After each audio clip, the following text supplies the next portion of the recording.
வணக்கம். வாழ்க வளமுடன். மூவிரு முகங்கள் போற்றி முகம்பொழி கருணை போற்றி ஏவரும் துதிக்க நின்ற ஈராறு தோள் போற்றி காஞ்சி மாவடு வைகும் செவ்வேல் மலரடி போற்றி அண்ணான் சேவலும் மயிலும் போற்றி திருக்கைவேல் போற்றி போற்றி வெற்றிவேல் முருகனுக்கு அரோகரா.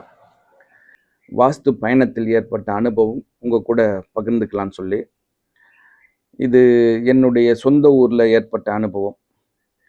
மார்ச் மாதம் 4ஆம் தேதி, அதாவது போன திங்கட்கிழமை, எனக்கு ஒரு அழைப்பு ஒரு புதிய நம்பர்லேருந்து வருது. எடுத்து பேசும்பொழுது, நம்ம ஊர்லேருந்து பேசுகிறேன். ஒரு நபர் வந்து அறிமுகப்படுத்தினார் அவர். ஐயா சொல்லுங்க ஐயா, தெரியுமே அப்படின்னு சொல்கிறேன். சரி, நான் ஒரு வீடு கட்டலான்னு இருக்கேன். நான் நீள் அகலத்தை வந்து அளந்து எடுத்துன்னு வந்துடுறேன்.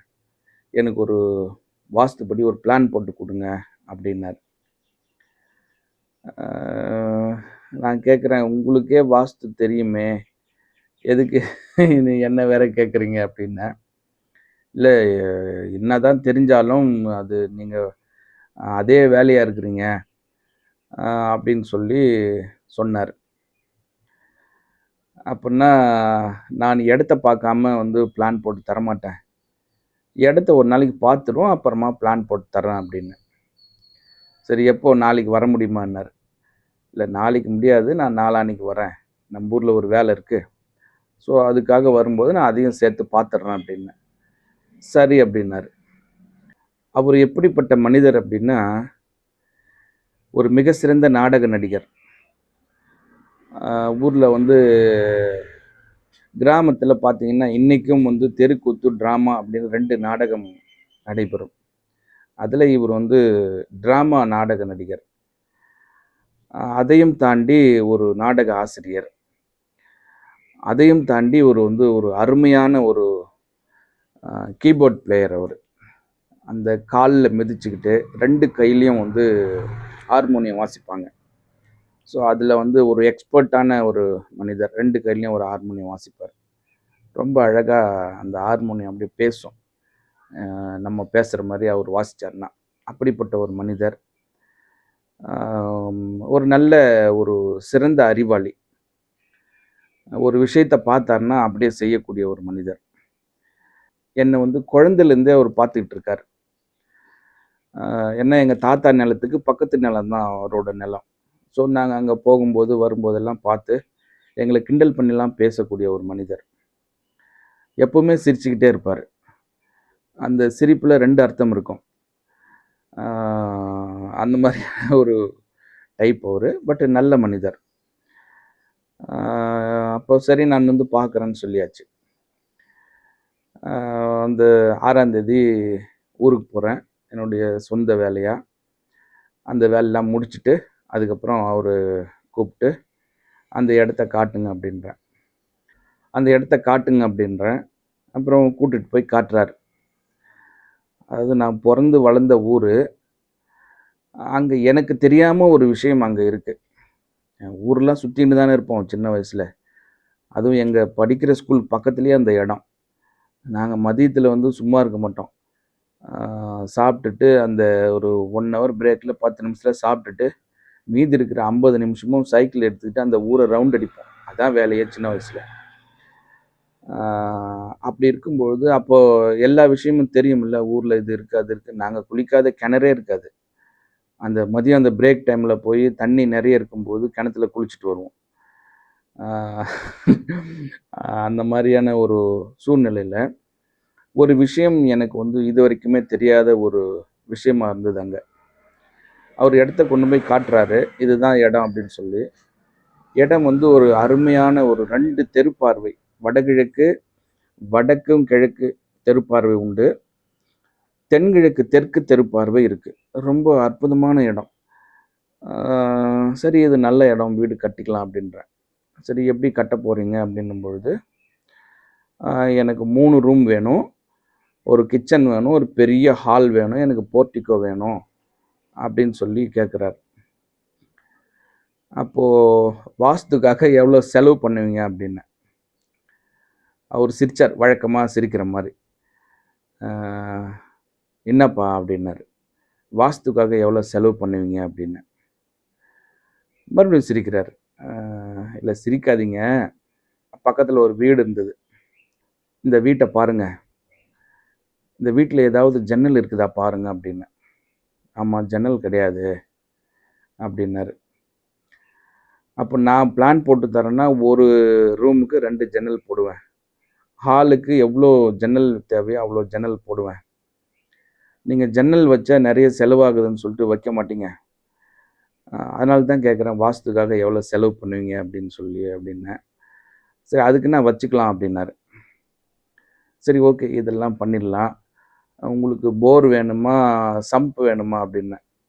இல்லை, எனக்கு அதெல்லாம் வேணாம், நம்ம ஊரில் தான் தண்ணி நிறைய வந்துக்கிட்டே இருக்கு, குழாய் தண்ணியை நம்ம யூஸ் பண்ணிக்கலாம் அப்படின்னாரு. சரி, ஓகே.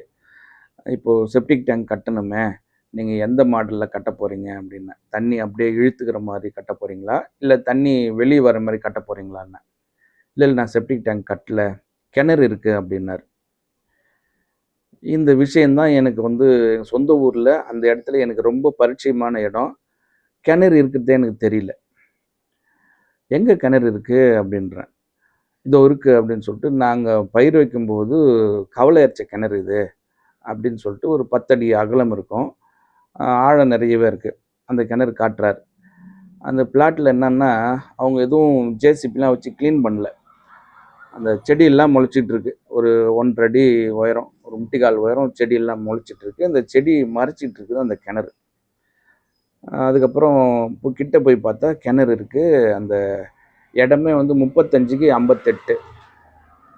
அதில் அந்த எக்ஸாக்ட் வடமேற்கு மூலையில் கிணறு இருக்குது. அப்புறமா அடடா, இது என்னது இது இந்த மாதிரி இருக்கே அப்படின்னு சொல்லிட்டு, ஐயா உங்களுக்கு எத்தனை பசங்க அப்படின்னு. ஏன்னா எனக்கு சரியாக ஞாபகம் இல்லை. நான் எங்கள் ஊரை விட்டு வந்து கிட்டத்தட்ட 25 வருஷத்துக்கு மேலே ஆயிடுச்சு. அப்போது கேட்கும்போது அவர் சொல்கிறார், எனக்கு 2 பொண்ணு 1 பையன் அப்படின்னாரு. அப்போது பொண்ணு பெருசா அப்படின்னா, ஆமாம் பொண்ணு பெருசு அப்படின்னாரு. அப்போ அந்த பொண்ணு கல்யாணம் ஆயிடுச்சா? ஆயிடுச்சு. அவங்க வீட்டுக்காரர் என்ன பண்ணுறாரு அப்படின்னு. அவர் இறந்துட்டாருன்னாரு. அப்போ தான் நான் சொல்கிறேன், நான் இடத்த ஏன் பார்க்கணும் அப்படின்னு சொன்னேன்னா, இந்த மாதிரியான ஒரு விஷயங்களுக்காக தான் நான் இடத்த பார்க்கணுன்னு சொல்கிறேன். நீங்கள் நீள அகலம் அளந்து வந்து கொடுத்துட்டிங்கன்னா, செப்டிக் டேங்க்கு நான் கட்ட மாட்டேன், எனக்கு அதுக்கேற்ற மாதிரி பிளான் போட்டு கொடுன்னா நான் எப்படி கொடுக்க முடியும்? இந்த வாயுமூல கிணறு வந்து ஒரு மிகப்பெரிய பிரச்சனைக்குரிய கிணறு. அது ஒரு தலைமுறைக்கும் ஒரு வேலையை செஞ்சுக்கிட்டே வரும். அதனால் நீங்கள் செப்டிக் டேங்க் செலவாகுதுன்னு பார்க்காதீங்க. முதல்ல இதை துருத்துருங்க இந்த கிணறு. அதுக்கப்புறம் நம்ம வீடை வந்து பக்காவாக பிளான் பண்ணி கட்டிக்கலாம். புதுசாக ஒரு செப்டிக் டேங்க் கட்டலாம். அதெல்லாம் ஒரு விதிமுறையோடு தான் நம்ம போகணும் அப்படின்னு சொன்னேன். அப்படியா அப்படின்னாரு. அது வாயுமூல தான் இருக்குது அப்படின்னாரு.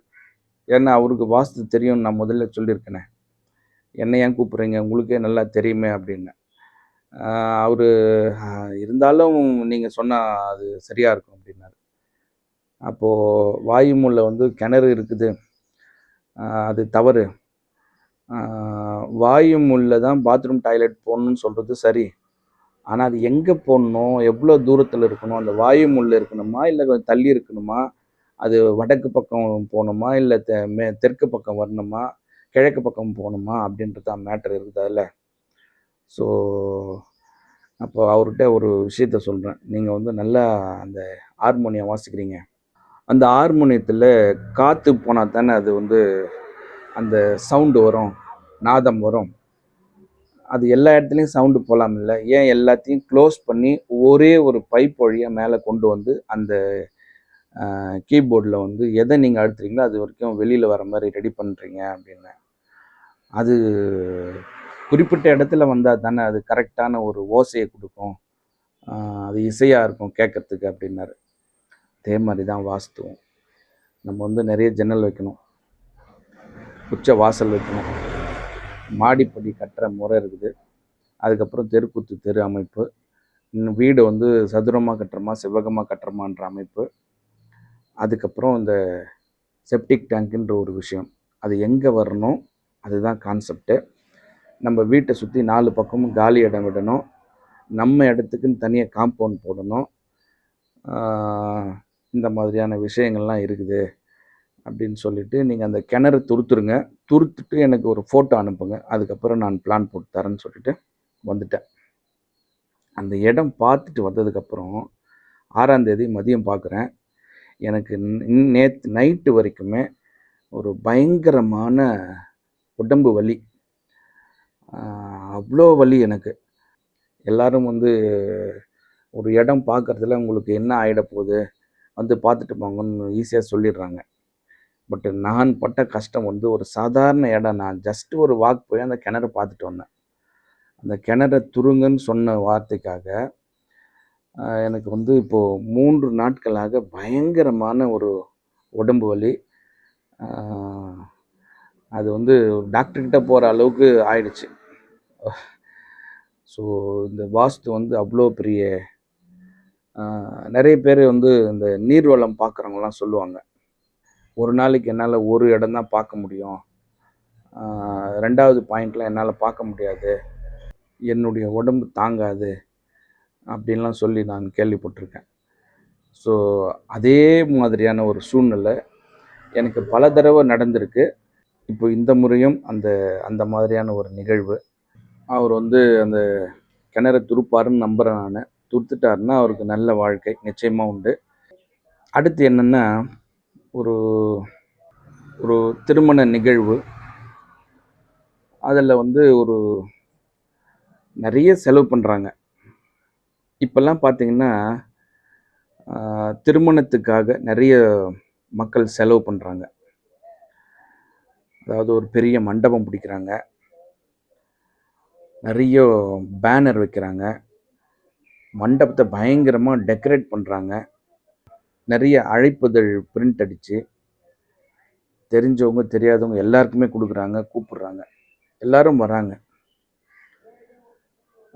அந்த சாப்பாடு போடுற விஷயத்தில் நிறைய ஐட்டம் வைக்கிறாங்க.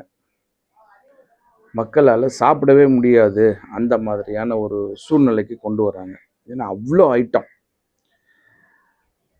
இதெல்லாம் செஞ்சுட்டு அந்த இலை போடுறதுல மட்டும் கஞ்சத்தனம் பண்ணிடுறாங்க. ஒரு 15-20 ஐட்டம் வந்து இலையில வைக்க போகிறாங்க அப்படின்னா அதுக்கு தகுந்த மாதிரி இலை இருக்கணும். ஆனால் வந்து அந்த மாதிரி வைக்க மாட்டேன்றாங்க. இலையில தான் போய் பேரம் பேசிட்டு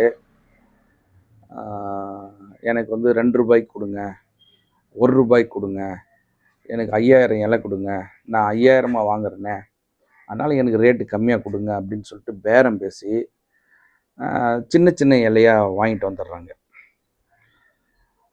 வாங்கிட்டு வந்து அங்கே வைக்கும்போது ஒரு 20 ஐட்டம் வைக்கிறாங்க அப்படின்னா வைக்கிறதுக்கு இடம் இல்லை. அது எல்லாமே அந்த இலையில வந்து நெருக்கி நெருக்கி நெருக்கி ஒன்று மேலே ஒன்று வச்சு அதை சாப்பிட முடியாமல் ஒரு சூழ்நிலையை உண்டாக்குறாங்க.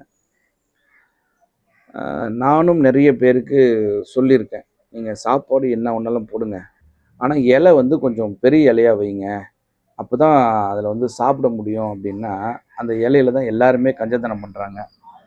இந்த வகையில் எங்களுடைய சொந்தத்திலேயே ஒரு திருமண நிகழ்வு, அதுலேயும் அவங்களும் இதுதான் பண்ணிட்டாங்க.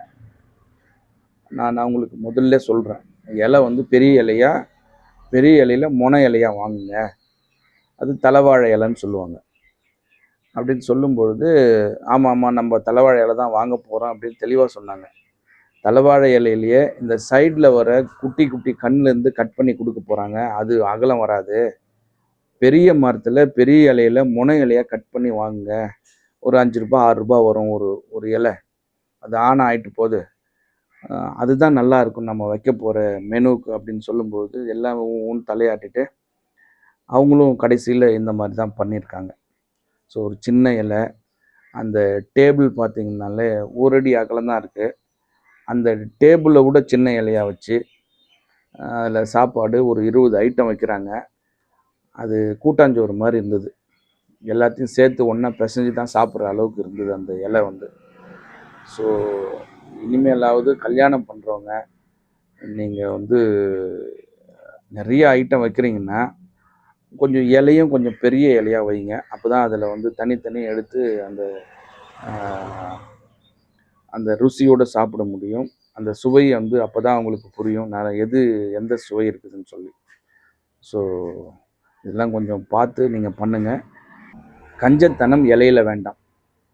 ஸோ மீண்டும் ஒரு அற்புதமான தகவலோடு சந்திக்கின்றேன். ஆறிரு தடந்தோள் வாழ்க, ஆறு முகம் வாழ்க, வெற்பை கூர்செய் தனிவேல் வாழ்க, குக்குடம் வாழ்க, செவ்வேள் ஏறிய மஞ்சை வாழ்க, யானை தன் அணங்கு வாழ்க, மாறிலா பள்ளி வாழ்க, வாழ்க சீர் அடியார் எல்லாம், வெற்றிவேல் முருகனுக்கு அரோகரா.